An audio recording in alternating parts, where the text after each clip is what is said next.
The first thing Nurse Vela noticed about the human was that every other nurse on the ward kept finding reasons to visit his room.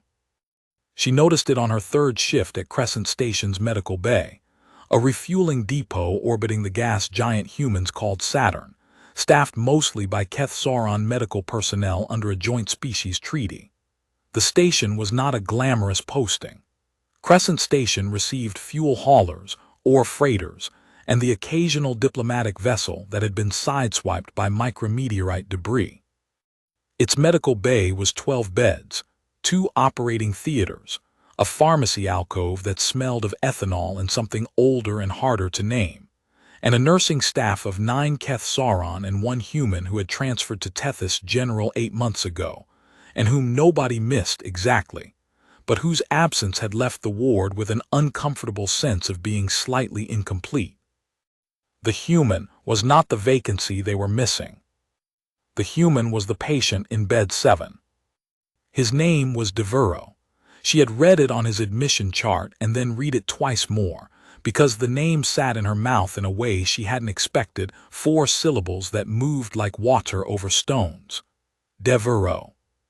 The chart said he was 34 years old, which in human terms put him somewhere in what their species called early middle age, a designation Keth Sauron physicians found medically imprecise but culturally fascinating, because the humans seemed to apply it to a span of time that lasted, functionally, about 25 years. He had been brought in 4 days ago by the crew of a salvage hauler that had pulled his escape pod from a debris field near the 6th ring. The pod's distress beacon had been transmitting on a frequency that the salvagers almost hadn't scanned. Almost. The chart listed his injuries as extensive: radiation exposure, grade 3, blunt trauma to the chest and left shoulder, 3 broken ribs, 2 of which had been improperly set before he reached Crescent Station, set by himself. Nurse Vela had been told, using a strip of insulation foam and a length of cargo webbing he'd torn from the pod's interior wall. The intake physician, Dr. Amaz, had looked at those improvised splints for a long moment before dictating his notes, and then sat quietly for several seconds more, which was unusual for Dr. Amaz, who was a person of decisive habits and economic silences. The radiation was the serious part. The pod's shielding had partially failed. Devereaux had spent approximately 60 hours absorbing a dose that the Keth Sauron radiation scale classified as potentially lethal, and that Devereaux had, according to the salvage crew's testimony, referred to as not ideal. He was, against the reasonable expectations of the intake team, alive. He was also, as of Vela's third shift, sitting up in bed with a datapad propped against his knees, reading something that he kept scrolling back to reread, and eating a cup of the station's standard recovery broth with the focused attention of a man for whom warm food was not yet something to be taken for granted. Vela watched Nurse Pris come out of bed 7 with color in her secondary skin, the pale iridescent sheath that covered Keth Sauron necks and shoulders, and which, like a barometer for emotional weather, flushed a soft amber when the wearer was experiencing what their species broadly categorized as pleasant stimulation. Pris was junior staff, 3 years qualified, not easily flustered. Her secondary skin was amber all the way to her collarbone.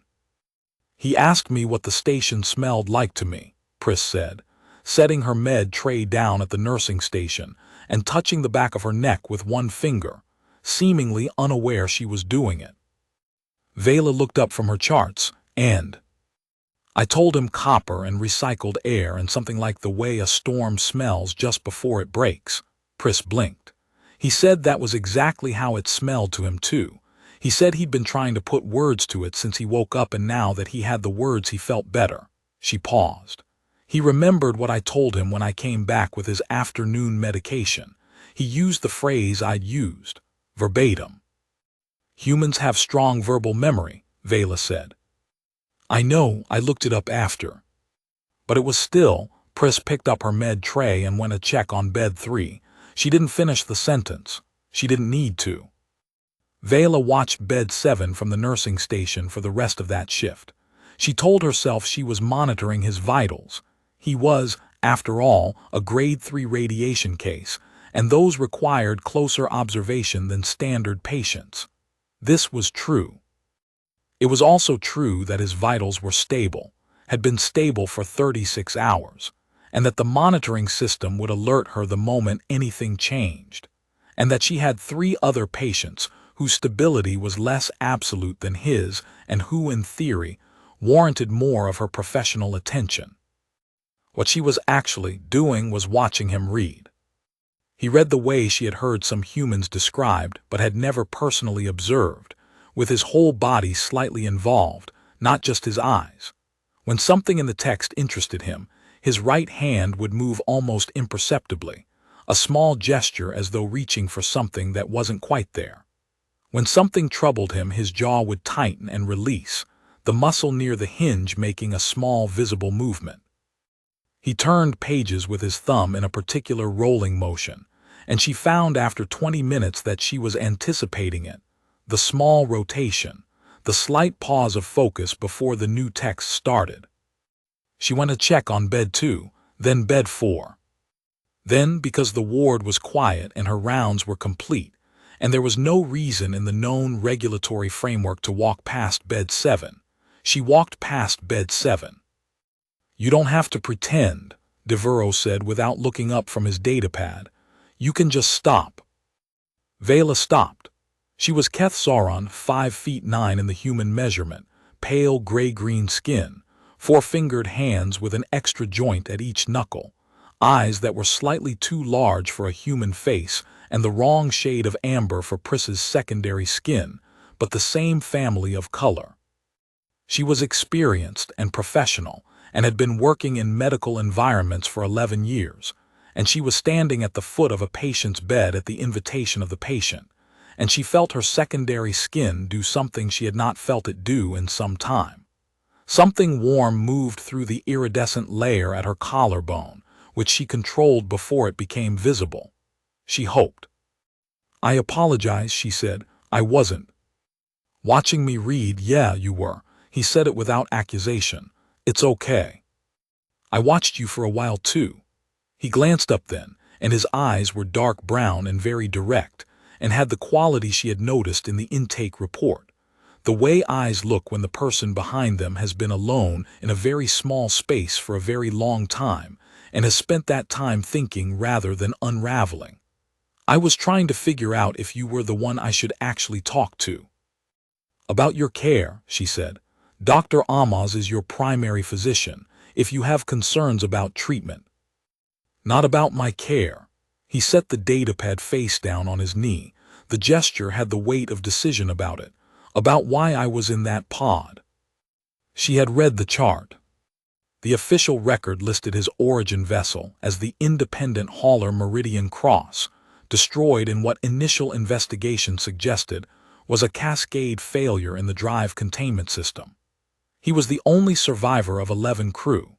He had been located 68 hours after the explosion, in the debris field where the Meridian Cross had come apart, his pod broadcasting on a frequency that nearly hadn't been scanned. "You should speak with the station authorities," she said. "I believe an investigative officer is scheduled to take your statement in 2 days, when Dr. Ahmaz considers you well enough for a formal interview." 2 days, Devereaux said, and something in his voice shifted like a door quietly closing. Not hostile, just certain. "A lot can happen in 2 days." She looked at him for a moment. His breathing was easy, 12 breaths per minute. She counted them out of habit, well within normal range for a human at rest. His color was better than it had been 3 days ago, when he'd had the gray-white cast of a man whose body was making difficult internal decisions about which systems to prioritize. He still looked tired in the way that radiation fatigue produced, a tiredness that sat in a different layer than ordinary exhaustion, deeper and more diffuse, like something worked into the bone. But his eyes were clear. "What happened to the Meridian Cross?" she said. He looked at her for 4 full seconds. "Can you come back at the end of your shift?" he said. and maybe not log this visit. She should have said no. She was a nurse, not an investigator.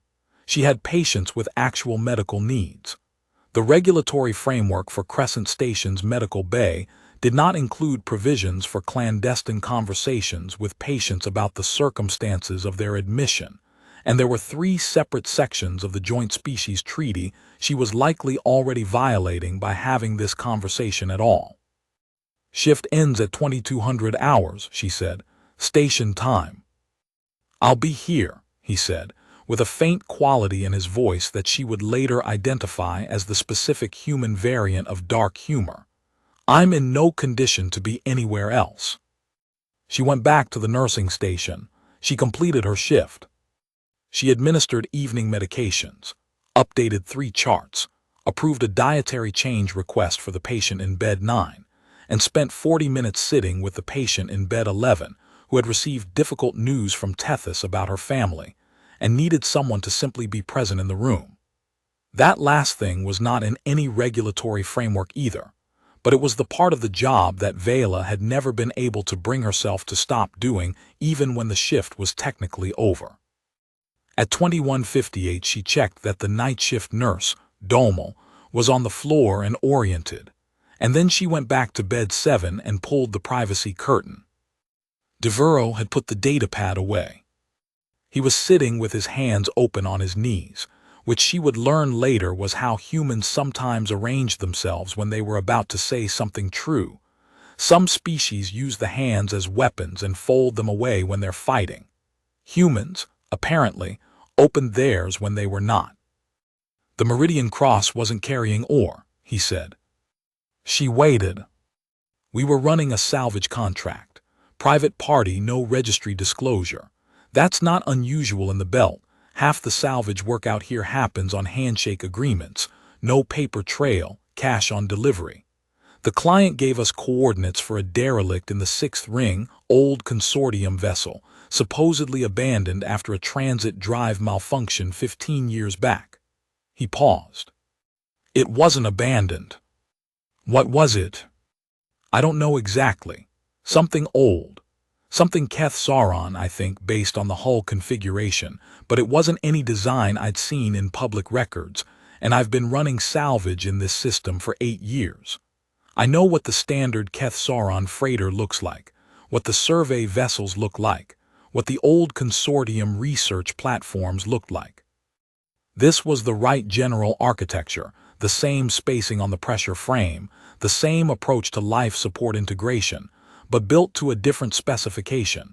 Private, I would have guessed, or institutional in the way that institutions commission things that don't need to match public fleet registries." He looked at his hands. It had been stripped mostly. Drive core gone, life support gutted, anything recognizable removed. But there were chambers in the lower deck that they'd been sealed from the inside. Not locked, sealed. Like whatever was in them was put in there deliberately, and the seals were meant to hold for a long time. Vela's secondary skin was very still. This was what Keth Sauron's secondary skin did when it suppressed a response rather than expressing one. It went flat and colorless, like a pond surface before a storm. "The client was Keth Sauron," she said. "The intermediary was. The client, I never met the client. The contract came through a broker. Registered on New Tethys Station, which is technically Keth Sauron-administered space, though New Tethys is practically jurisdiction-free in the way that any border station eventually becomes." He met her eyes. "I'm not saying your people did anything. I'm saying something happened on that ship a long time ago, and whatever it was, someone has been very careful to make sure the wreck stayed lost. And when we found it and started sending routine log transmissions back to the station, the transmissions were being received." He stopped. "Let that sit. But they weren't getting there through normal relay channels. Someone was intercepting. Someone was waiting," he said. "There's a difference. Intercepting means you're watching the traffic. Waiting means you knew. We were going there before we went." She sat with that for a moment. The privacy curtain made a small sound in the recycled air current from the climate vents. Somewhere beyond it, Crescent Station's night cycle was settling in reduced lighting in the corridors, skeleton crew rotations, the almost silence that space stations achieved but never quite reached because the infrastructure breathed underneath everything, the constant low respiration of systems that kept 200 people alive in a vacuum. The drive failure, she said. Wasn't a failure. He said it simply, without heat. I was in the engine room when it happened. Not because I was supposed to be. I'd gone down to check on a noise I didn't like, the kind of harmonic you feel in the soles of your feet before your ears register it as sound. The chief engineer was already there, and she looked at me with this expression. He stopped, swallowed once. She knew what was coming. I didn't understand it yet. She got me into the emergency locker and got the door closed, and then he stopped again. His jaw did the thing she'd noticed from the nursing station, tightening and releasing, the small voluntary management of something involuntary. The charge went off in the drive manifold, shaped to look like a cascade failure. Whoever rigged it knew exactly what they were doing, and exactly how the investigation would read the wreckage.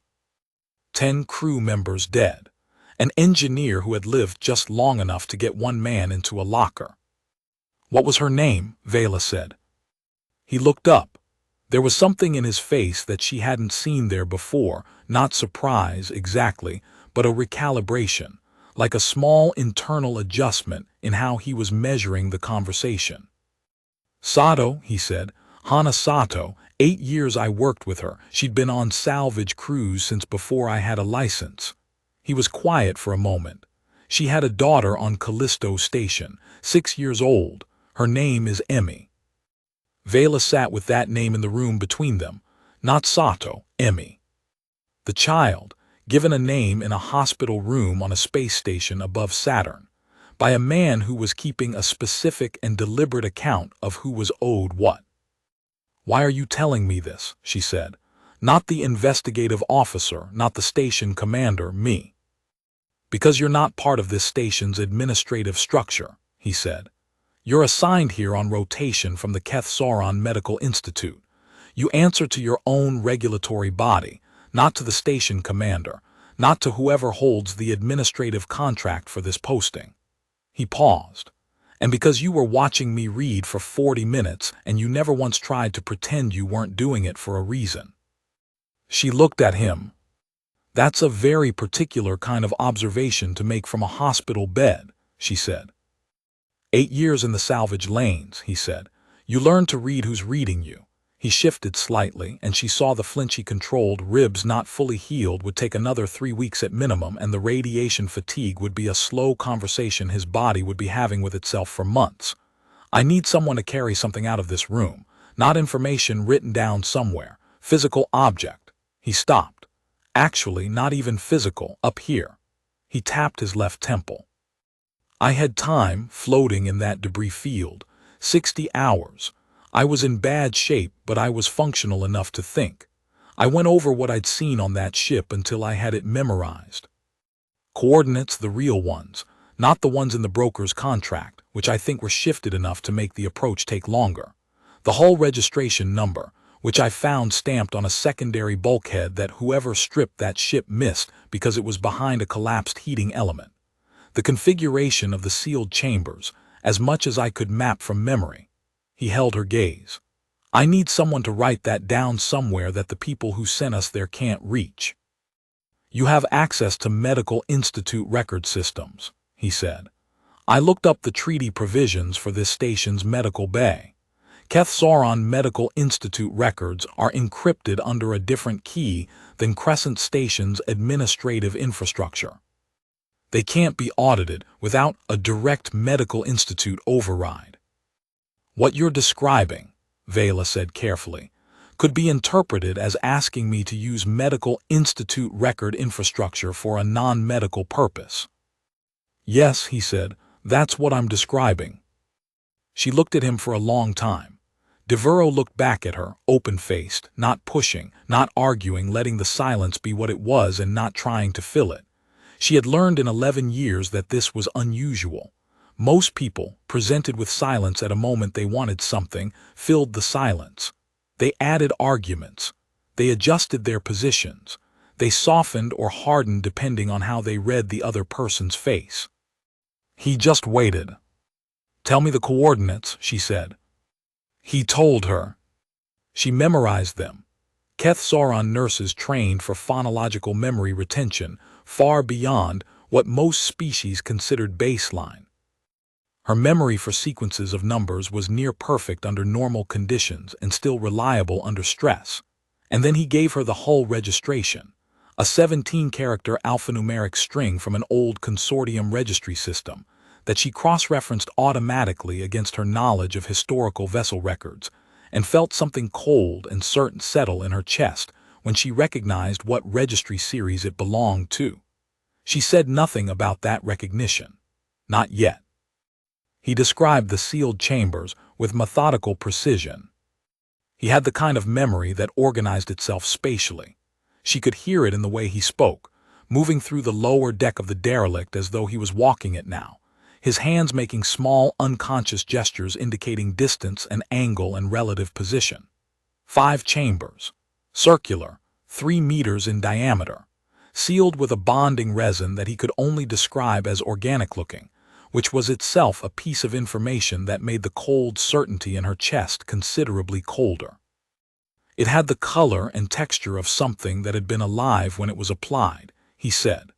It had adhered to the chamber walls in a way that suggested it had grown rather than been poured. One chamber's seal had been compromised, not broken.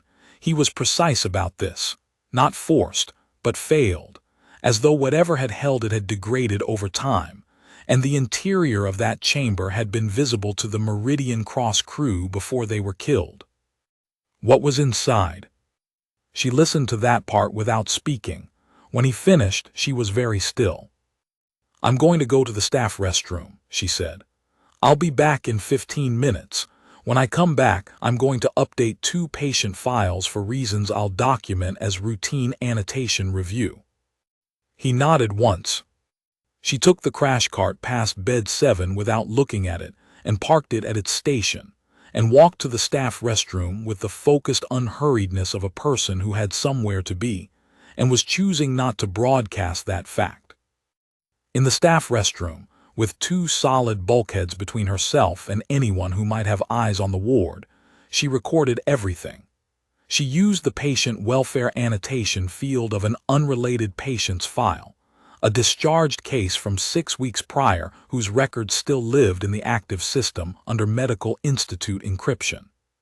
The annotation field was designated for nursing welfare notes, observations about emotional state, social factors affecting recovery, and was accessible only to Medical Institute staff, and could not be audited by Crescent Station's administrative systems without a direct Medical Institute override request that would itself trigger an institute review. She embedded the coordinates, the hull registration, and a summary of the chamber configurations in a welfare note coded with standard medical shorthand that would look, to any casual audit, like an unusually detailed but not unusual nursing observation about a patient's stress responses. She did not sleep well that shift break. When she came back on duty the following morning, she went first to the nursing station, reviewed overnight vital signs across all 12 beds, and then looked at bed 7. Devereaux was asleep. His breathing was easy and regular, and the monitors showed nothing concerning, and his face in sleep had a quality she hadn't seen in his waking expressions. Not peace exactly, but the absence of the specific, controlled watchfulness that he wore when conscious.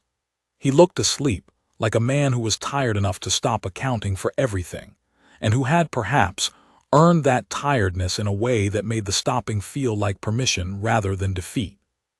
She stood for a moment at the edge of the nursing station and observed him sleeping, and then went to check on bed 2, whose resident was awake and unhappy, and in need of the specific kind of clinical patience that Vela was very good at providing without making the person feel managed.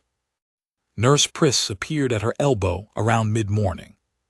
"His levels are good," Priss said quietly, nodding toward bed 7. Dr. Amos thinks he could be ambulatory in another 4 days, light duty in a week. The radiation markers are improving faster than the model predicted. That's good, Vela said. Pris hesitated. Is something wrong? You look like you're thinking about 17 things at once. I'm always thinking about 17 things at once, Vela said. It's a nursing gift. She turned back to her chart. Pris, the hull registration system for consortium vessels, pre-Concordat period. Do you know which letter series covered survey and research classifications? Pris blinked. That's very specific. Why? Patient file review. I saw a registration fragment in his intake documentation, and I'm trying to trace origin vessel history for insurance cross-reference. Pris accepted this without visible skepticism, which said something complimentary about her focus on her actual job. There's a database at the Institute for Historical Vessel Classification. Most of the pre-Concordat survey vessels started with the letters Khazar, I think. Khazar Kethsoron Research. The series she had already recognized last night, and had spent the rest of the dark hours of her shift break confirming in her own memory against everything she knew about pre-Concordat institutional history. The vessel in the sixth ring, the derelict with the sealed chambers and the stripped hull, was a Kethsoron research vessel from a period that was, in official historical records, not precisely suppressed.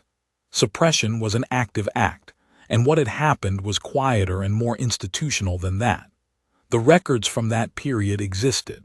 They were accessible through the Medical Institute's archive. They were simply rarely consulted, because they described a program that the post-Concordat Kethsoron scientific community had collectively chosen not to examine closely, in the way that institutions chose not to examine things that made their foundations feel unstable. It was not shame, exactly. It was the preference for not having to explain. She made a call to the Medical Institute at 1100 station time.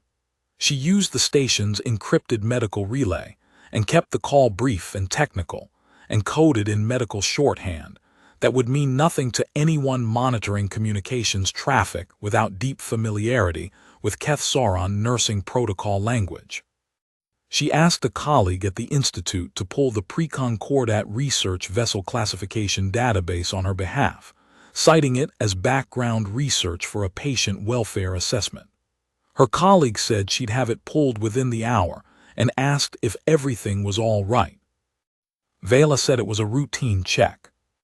This was not true. At 1140, 2 men she didn't recognize came onto the ward.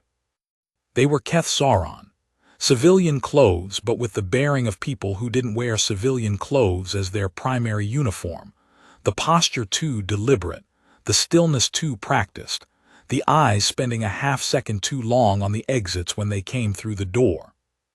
They spoke with the duty officer at the ward entrance for a moment, showing credentials she was too far away to read. The duty officer, young, second year, clearly impressed by whatever the credentials indicated, pointed toward bed 7. Vela set down her chart and walked to the nursing station at a pace that was brisk but not fast enough to be memorable. She accessed the patient monitoring interface, and from that position, without appearing to watch bed 7, watched bed 7. The 2 men stood at the foot of Devereux's bed. One of them spoke. Devereux sat up slowly, with careful control over his expression. She had been watching that face for 2 days, and she understood now that it was a face that showed exactly what it chose to show and nothing else. He was showing them polite incomprehension. Not too much incomprehension, enough to be convincing, not so much as to strain credibility. She recognized it as skilled because she had been trained to recognize it, the specific neutral affect of a person who is doing all of their real thinking somewhere behind their eyes. The second man reached into his jacket.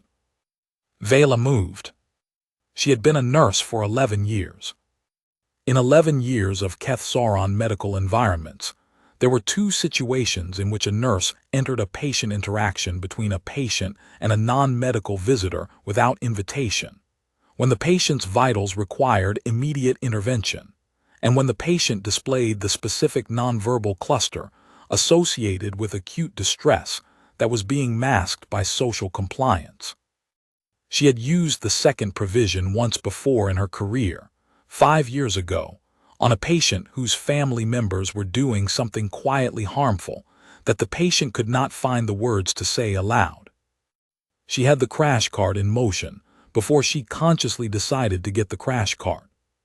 "Excuse me," she said, moving between the two men and the bed with the focused, unseeing efficiency of a medical professional responding to a priority situation. His arrhythmia monitor just flagged a reading. "I need to check leads immediately." She looked at Devereaux with the brisk clinical impersonality of a nurse addressing a patient, and not a person she had sat with at 2200 station time while he spoke the names of his dead. "Sir, I need you to lean forward so I can access the back sensors. Now, please." Devereaux leaned forward. His eyes found hers over her shoulder for exactly 1 second, and they communicated something in that second that had no language around it. Something that was less a message than a recognition. "We'll step out," the first man said. His voice was even, a voice that had practice at being even. "Thank you," Vela said, not looking at them. "This may take a few minutes. The monitor intermittent fault protocol requires full lead verification before I can clear the system." The privacy curtain drew closed. She heard them withdraw to the ward entrance and positioned herself to be visible through the curtain gap, appearing to work on the monitoring leads. She leaned close to Devereaux's ear and spoke at a volume calculated to be below the threshold of the ward's ambient recording system. "The second man was going to inject you with something," she said. "I know," he said at the same volume. "I saw the cap come off in his jacket. I can't keep them out of this ward indefinitely. The credentials they showed, I need you to describe them exactly." He described them in 6 words. She placed them, not investigative authority credentials, administrative security credentials, which meant they didn't work for the people who were supposed to be investigating the Meridian Cross. They worked for people inside the administrative structure of a Keth Sauron-managed organization who had known about the wreck before the Meridian Cross found it. "You need to be ambulatory," she said, "today. I've been walking to the restroom for 2 days." "How slowly?" He demonstrated by standing with the crash cart support rail in one hand. She watched him and revised her estimate. He was pale and his ribs were an active problem, but he found vertical and maintained it.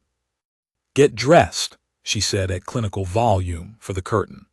"I'm going to need to review your personal effects documentation as part of the cardiac clearance protocol."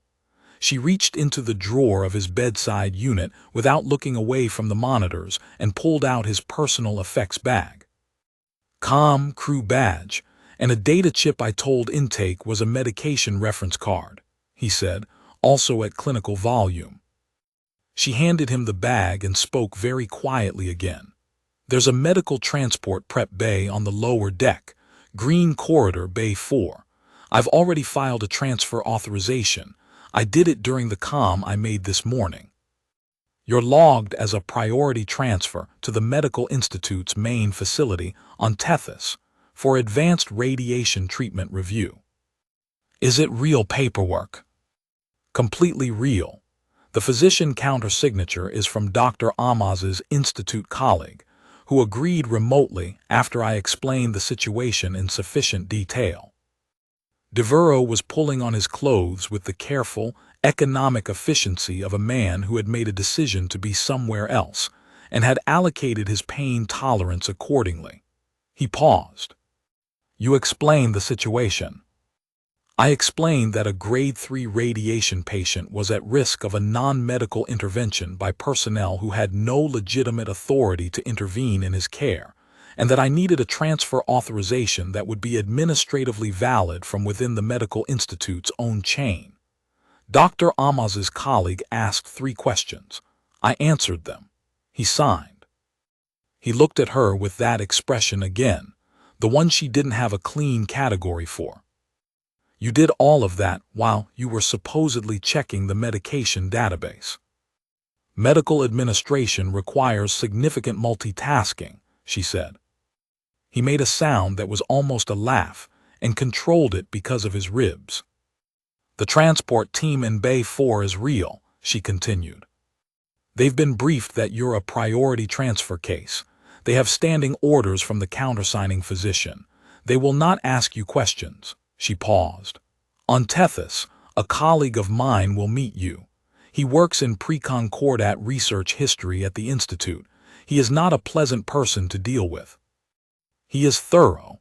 He has operated within the Institute's most restricted archive systems for 30 years, and he will take what you tell him seriously, because I have already sent him the coordinates and the hull registration, and he has already run a preliminary confirmation that produced exactly what I expected it to produce. Devereaux was dressed. He was moving carefully, not fast, but with the directional certainty of a man who had decided to move and was not going to change his mind. Why, he said. He had asked this once before the previous night, and she had answered it. He was asking again, which meant he understood that there was an answer she hadn't given. She thought about Hanasato. She thought about the sealed chambers and the bonding resin that looked like it had once been alive. She thought about a pre-concordat research program that her species had chosen not to examine, and about what would have been in those chambers if the research had been what she suspected it had been, and about the specific terrible chain of consequence that led from scientific decisions made before the concordat to a crew of 11 on a salvage hauler in the 6th ring 70 years later. Because your engineer died to get you into a locker, she said, and whatever she thought she was preserving, it matters. And I know what that ship was, and I know approximately what was in those chambers, and if I'm right, the people who killed your crew are protecting something that cannot be allowed to stay protected. He held her gaze. And because Emi Sato is 6 years old, Vela said, and she deserves to grow up knowing that what her mother did was not wasted. He was at the curtain. He stopped with his hand on the fabric. He didn't say anything for a moment. Vela, he said, reading her badge name, keeping it. Go, she said. He went. She stood for a moment in the space where Devereaux had been, looking at the empty bed, at the monitors still attached to nothing and still faithfully broadcasting the absence of readings.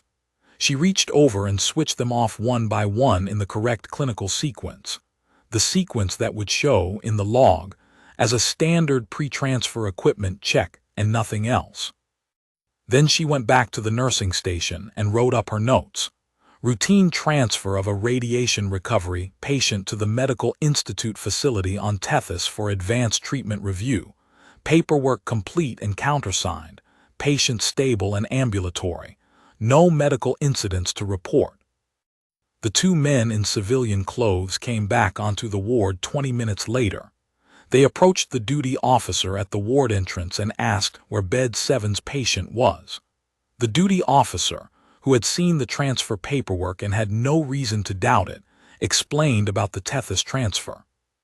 Vela watched from the nursing station with the specific quality of stillness that Kethsoron's secondary skin produced when it was very deliberately not doing anything at all, flat and colorless, a pond before a storm. The first man looked at her from across the ward. She met his look with the professionally neutral attention of a nurse who has no idea what the problem is and no particular reason to have an opinion about it.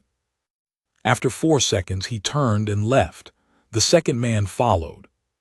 She went to check on bed 3, whose resident was recovering from a routine appendix removal and had been asking since morning whether he could have a second serving of the recovery broth, which she had already approved on his behalf but not yet told him. She told him now. He was very pleased. She completed her rounds. She administered afternoon medications. She updated 4 charts. She spent 20 minutes on a documentation dispute with the pharmacy alcove about a medication substitution that she was certain was wrong and turned out to be right, which took the 20 minutes to establish, but which mattered because the patient in bed 9 would have had a reaction to the substitute that would have been uncomfortable rather than dangerous, but was still unnecessary. She filed the correction and moved on. She did not think during any of this about what was happening in Bay 4 of the Green Corridor. She had done what she could do. The rest was movement along a chain that she had set in motion, and that would either work or would not. She thought about this once at the end of the shift and decided that the chain would work. Not because she was certain, but because the alternative was a kind of despair that didn't fit in the space available.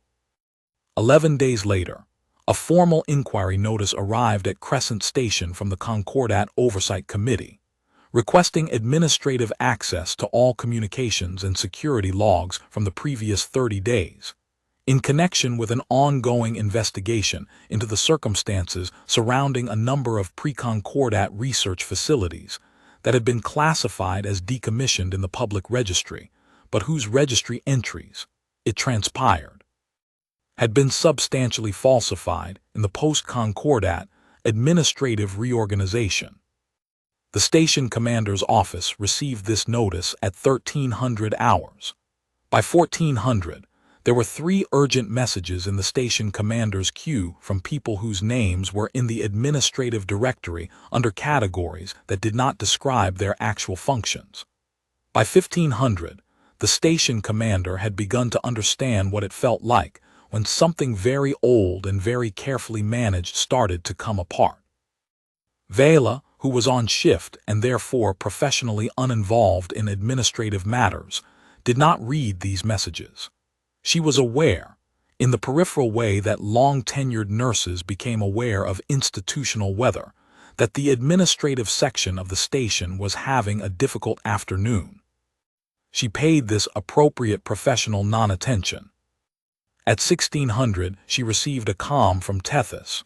Her institute contact, the old man who was not pleasant to deal with, was brief. "He got here," her contact said. "The survey vessel leaves for the 6th ring in 2 days. The Oversight Committee is taking jurisdiction over the entire pre-Concordat classification series, all 17 vessels, not just the one your human found. There are 3 others in that ring whose registry entries show decommission but whose structural data, now that we're looking, indicates intact hulls." A pause. "Vela. The chamber contents you described. We found corroborating documentation in the restricted archive. I need to ask you how the patient came to have that level of detail." "He was in the lower deck when he found the derelict," she said. "He's a thorough observer." A longer pause. "That is either a remarkable coincidence or remarkable humans." "I don't think it's a coincidence," she said. After she hung up, she sat for a moment at the nursing station, with the station's recycled air silence around her. Through the small observation window at the end of the ward, Saturn's rings spread out in the slow, patient geometry of things that had been doing what they were doing for 4.5 billion years. At this distance and angle they looked almost still, though they were anything but. Everything in them was in motion, every particle on its own orbital track, the whole structure maintained not by any central force, but by the collective interaction of countless individual trajectories. She thought, not for the first time, that she could not figure out if that image was reassuring or not. Humans looked at rings like that and wanted to get closer. Every species she had encountered in 11 years of medical work had a range of responses to the vastness of space, from the meditative to the anxious to the religious. Humans had those responses too, but layered underneath and through all of them was something that didn't have a clean translation in Kethsaron, a persistent, unreasonable refusal to accept that the scale of a thing made them irrelevant to it. Humans looked at 4-billion-year-old ring systems and started thinking about what was out there, and who had been there, and what had happened to the ship floating in them, and who had seen it last, and what the engineer who had died to preserve the witness had been named, and what her daughter's name was. That last thing, that was what none of the xenosociological literature she'd read had ever quite captured. Not the stubbornness, though it was genuine and sometimes exhausting. Not the adaptability, though watching Devereaux set his own ribs with cargo webbing and emerge still coherent, was the kind of thing you filed under a category you hadn't known you needed before. Not even the verbal memory, or the pattern recognition, or the specific quality of mind that spent 60 hours in a failing pod and came out ready to choose exactly who to trust. It was that they kept account, they kept the names. He had given her coordinates and a hull registration and chamber configurations, and in the same breath, without being asked, without it being operationally necessary, he had given her the name of the engineer who had gotten him into the locker, and the name of the engineer's daughter on Callisto Station. Not because it changed anything about what Vela needed to do. Because it was true, and because he believed the truth should be said aloud, and because a 6-year-old girl named Emmy was going to grow up without her mother, and deserved to grow up knowing that her mother had been known, had been worth the breath it took to say her name in a hospital room while ribs healed and radiation markers improved, and the slow wheels of consequence turned somewhere in the administrative infrastructure of the Concordat Oversight Committee. Vela turned off the ward observation light. She had 2 more shifts before her rotation ended, and she transferred back to the Tethys Institute. She would spend those shifts doing what she had always done, moving through 12 beds with professional attention, reading charts and calibrating monitors and adjusting medication schedules, and occasionally stopping at the foot of someone's bed because something in their quality of stillness told her they needed to be seen. She had learned long ago that this last thing, the stopping, the seeing, the choosing to register, was not a supplement to the technical work. It was the foundation of it. Medicine was the technical work. Nursing was the practice of paying enough attention to the person under the technical work to know when the technical work was missing something important. She had been paying attention for 11 years. She went back to the ward for handoff with the night shift. She reviewed the overnight flag she'd set on Bed 3's broth authorization and confirmed it had been carried forward correctly. She updated Domel on the status of all 12 beds, 7 occupied, 5 empty, 2 of the 7 requiring close monitoring through the night. She answered Domel's question about the unusual administrative activity she'd heard about in the station's command section by saying she wasn't aware of anything unusual, which was technically accurate in the sense that nothing she was aware of was, from her perspective, unusual. She went home.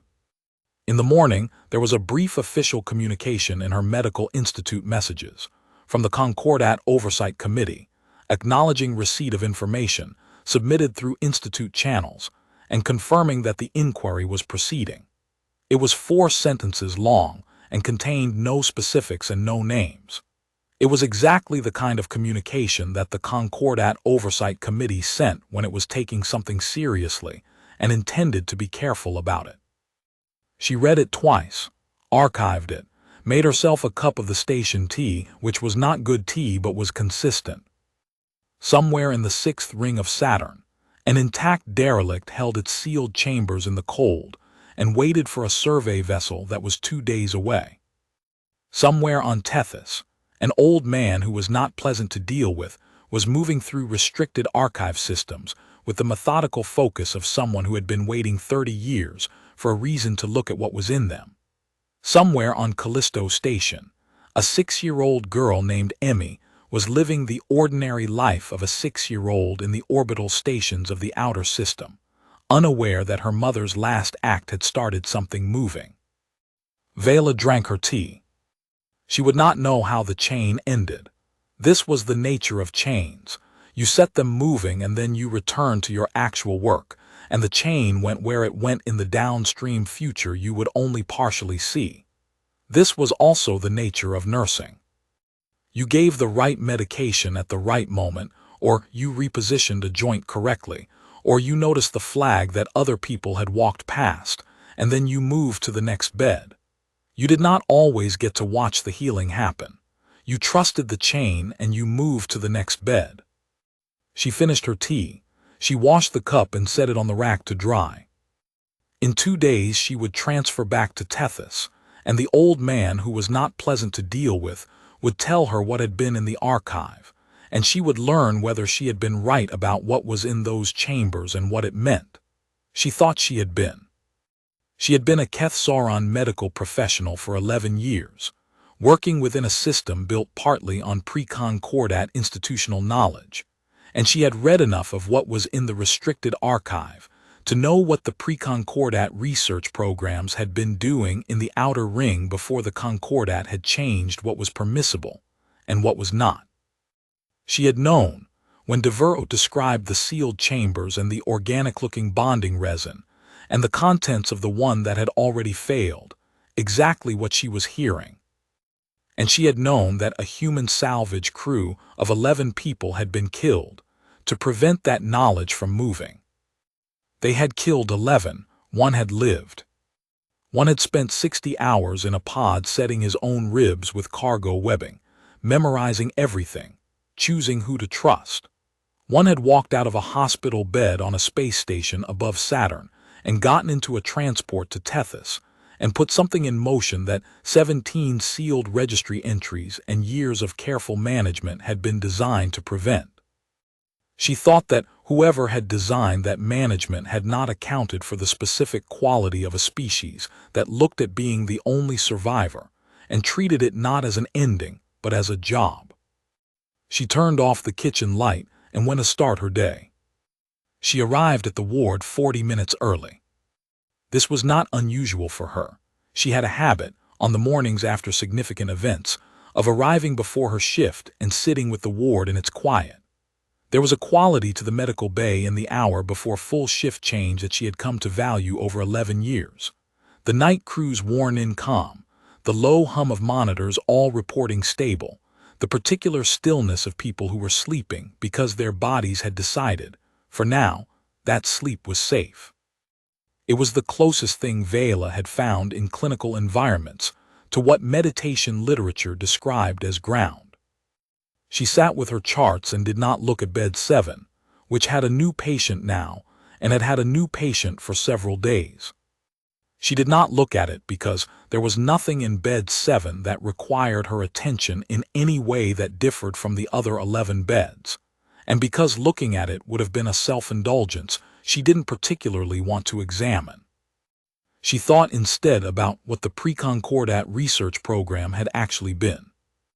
She had known the general shape of it since she was a student, the way that medical students learn the shape of institutional history that their field would prefer not to emphasize.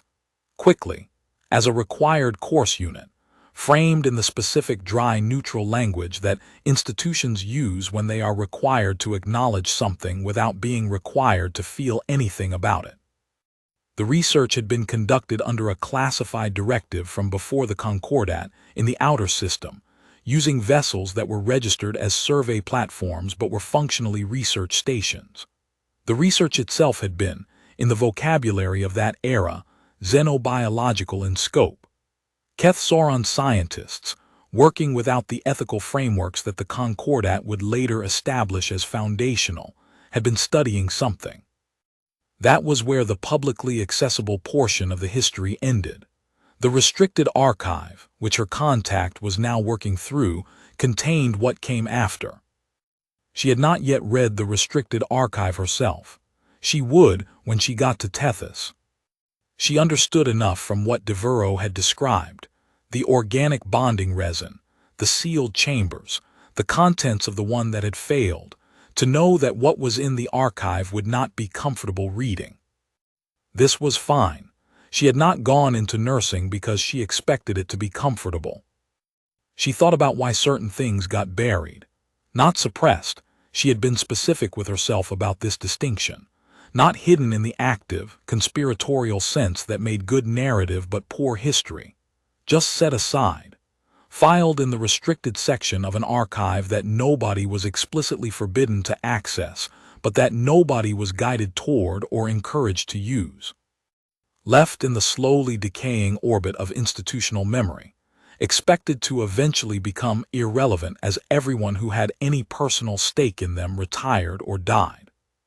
The problem with that approach was that things sealed in the outer ring of Saturn didn't become irrelevant.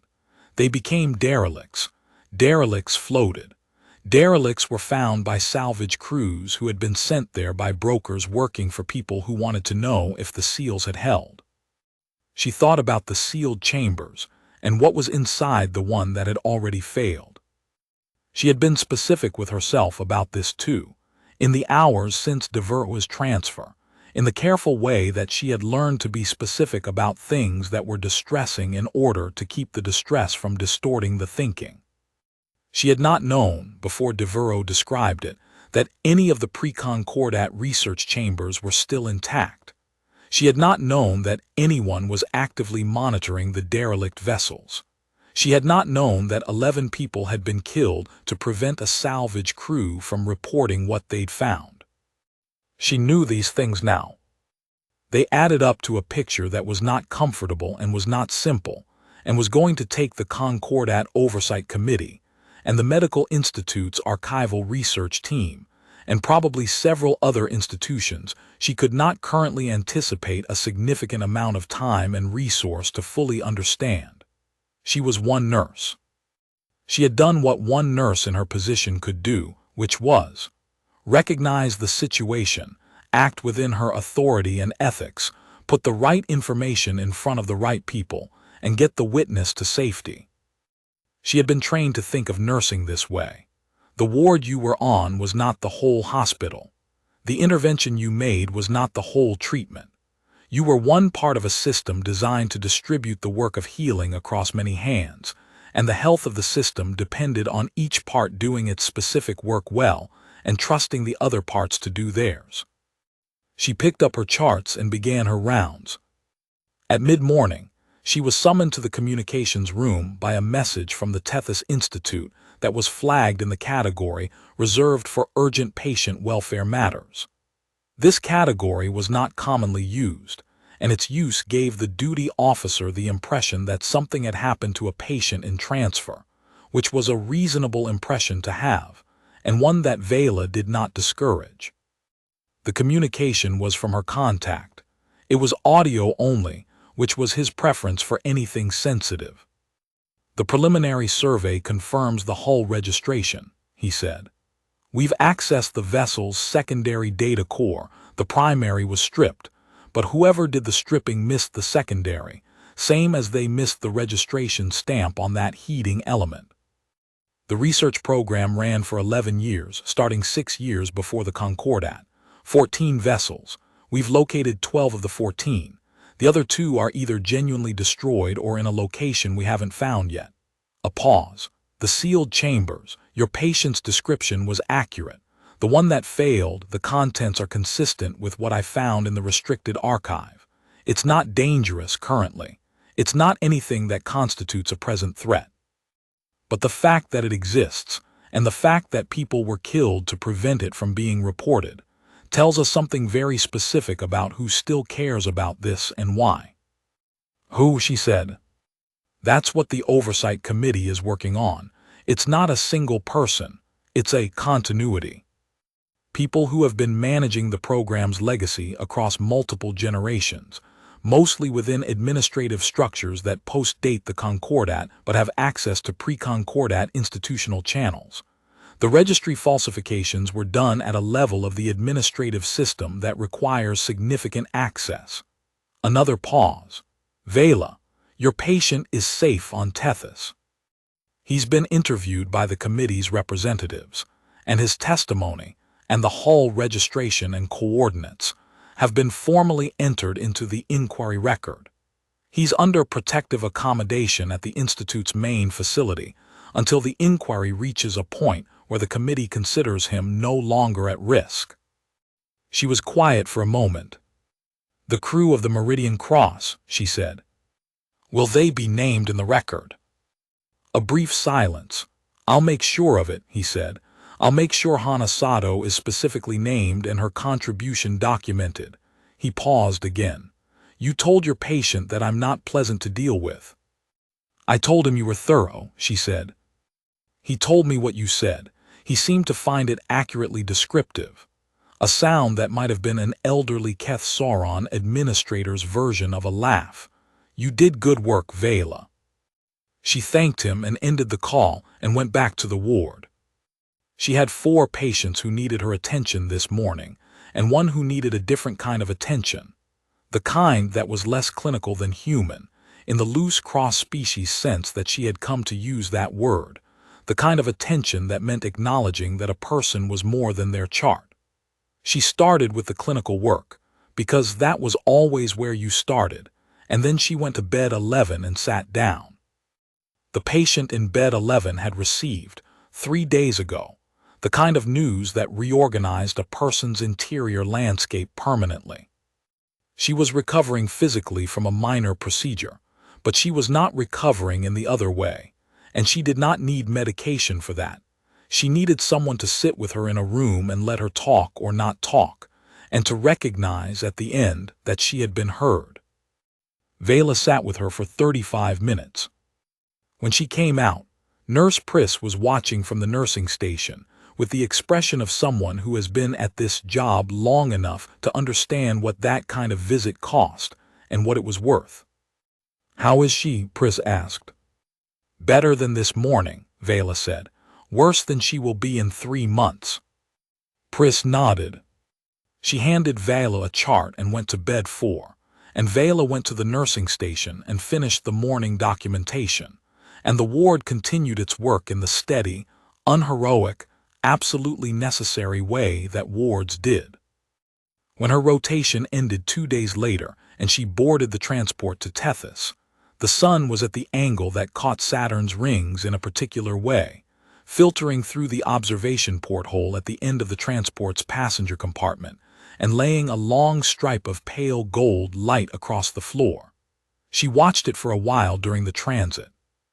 The other passengers were a fuel crew on rotation, and a diplomatic attaché who slept the whole way, and a very young medical student who was nervous about her first posting at the Tethys Institute, and who asked Vela 3 questions about what it was like to work rotation postings before running out of professional courage. Vela answered all 3 questions honestly. The young student nodded seriously and looked at her datapad for a while, and then looked out the window at the rings and said, quietly, that she hadn't expected the system to look like this from this close. She said she'd grown up on Tethys and the rings were background, something you knew was there without quite seeing, the way you stopped noticing the ceiling of a room you lived in. But from here in the transport at this angle, they were. She paused, looking for the word. "Present," Vela said. The student looked at her. "Yes, that's it, present." Vela nodded and looked back at the rings and let them be present for the rest of the transit. At Tethys Station, she took a cargo elevator to the Medical Institute's main campus, which occupied 3 levels of the station's inhabited ring, and had the characteristic smell of all large Keth Sauron medical institutions. Something antiseptic undercut by something older, the aggregated biochemical signature of thousands of patients moving through the same spaces over decades, absorbed into the materials of the walls and floors in a way that no cleaning protocol fully removed. She had always found this smell reassuring. It was the smell of a place that had been doing this work for a long time. Her contact met her at the Institute's east entrance and took her directly to his office, which was exactly the kind of office she had expected from him, organized in a system that was not legible to outsiders but was clearly precise, every surface covered with materials that had been placed with intention, the bookshelves holding a mixture of physical archival documents and digital storage units in an arrangement that suggested they were sorted by something more complex than subject matter. He was older than she had imagined him from their communications, but had the bearing of someone for whom age had been a refinement rather than a reduction. He looked at her for a moment with the evaluative directness of someone who had spent decades in archival work and had learned to assess sources quickly. "You look like someone who hasn't slept well in 11 days, he said. "I've slept adequately," she said. "Adequately," he repeated. He sat down and gestured for her to sit. "Your patient is in the East Recovery Wing. He asked me twice this morning when you were arriving. I told him I didn't know. He started asking staff if they'd heard from the Crescent Station medical transport, which I'm told he did in a way that was polite enough that nobody asked him to stop." "He's good at that," Vela said, "at making the thing he needs feel like a reasonable request." "Yes," her contact looked at her steadily. "You'd like to see him." "After we go through what's in the archive," she said. He looked at her for a moment with the expression of someone who is revising an estimate upward. Then he opened the first archive file on his display and turned it toward her, and they began. It took 4 hours. It was not comfortable reading. It was, as she had expected, a picture of 11 years of research conducted without the ethical frameworks that the Concordat had established, and that the current medical institute considered foundational. And the picture it produced was one that would need to be carefully and publicly examined, and would be, because the Oversight Committee was now involved and the inquiry was moving. And the people who had been managing the legacy across generations were being identified one by one in a process that was slow, but did not appear to be stopping. When they finished, her contact made good tea, the kind that came from the Institute's standing supply order and not from a station dispensary, and they sat for a few minutes without talking, which was its own kind of professional communication. Then she went to the East Recovery Wing. Devereaux was sitting up in a chair by the window, not in bed, which meant he'd been ambulatory for at least 2 days, and was asserting this in the specific way patients asserted it when they wanted to feel like themselves again. He had a datapad on his knee, same position as at Crescent Station. He looked better. The radiation pallor had receded to something closer to his natural color, and the careful management of his ribs was less visible in the way he held himself, though she noticed he was still sitting slightly angled to distribute the pressure. He looked up when she came in. "Dr. Rivaz told me you were here," he said. "He said you looked like someone who hadn't slept well. He told me the same thing about you." He's not wrong about either of us. He set the datapad down face up this time, which she noticed as a small change. "How bad was the archive?" "Significant," she said. "It will take time to fully understand, but the inquiry is moving." He nodded. He was quiet for a moment, looking out the window. The view from the East Recovery Wing showed Tethys's inhabited ring from this angle, and beyond it, the station's observation arrays, and beyond that the system opening outward in the particular depth that the outer system had when you were standing in it rather than looking at images of it. "Emi Sato," he said. "Her mother's name is going to be in the formal inquiry record." Dr. Rivaz confirmed it. "He told me he would make sure of it," she said. "He's thorough." "He's thorough," Devereaux agreed. He looked at her. "You told me he wasn't pleasant to deal with." "I told you he wasn't pleasant and that he was thorough." "He's also not unpleasant. He's just precise." "Those are not always the same thing," she said.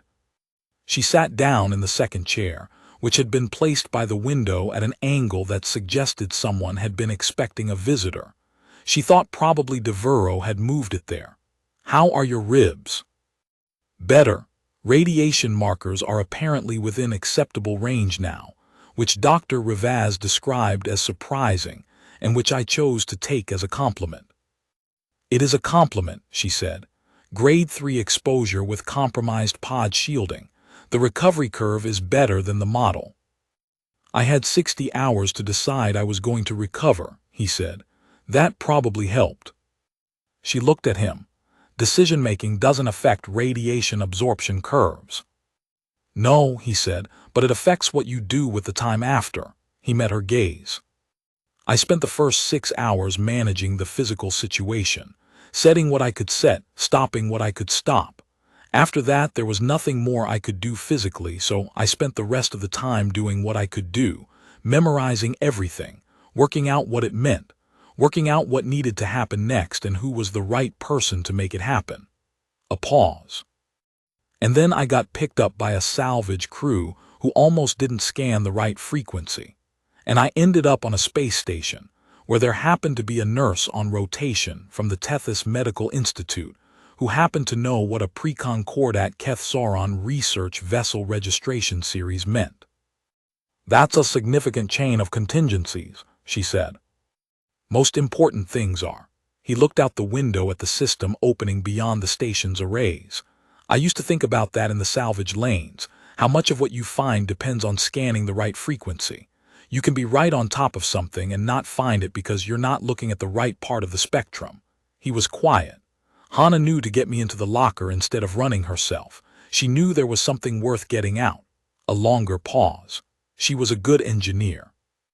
She was better at reading the room than I was, which is saying something. Vela sat with that in the room between them for a moment. "She'll be known," she said. "Yeah," he said. "She will." Outside the window the rings were a thin pale line at this angle, barely visible against the outer dark, easy to miss if you weren't looking.